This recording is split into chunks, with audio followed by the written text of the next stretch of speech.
Hi everyone. Today, we will show you how to set up a Wix business email on your Wix website. This is a great way to create a professional email address that matches your domain. Let's get started on your Wix dashboard. To set up a business email, all we need to do is go to your settings. Once we are in the settings, we just need to find the business email section.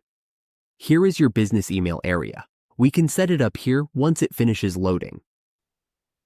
Now, before setting up a business email, we first need to have a domain connected to our account. Since we do not have a domain here, this is just for tutorial purposes.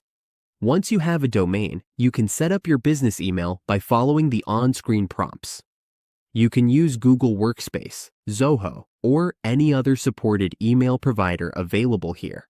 In the business email section, we just need to connect our domain first, then follow the prompts, and then set up the business email under this section.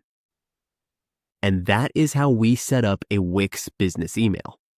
With this simple setup, we can manage our emails professionally and build trust with our audience.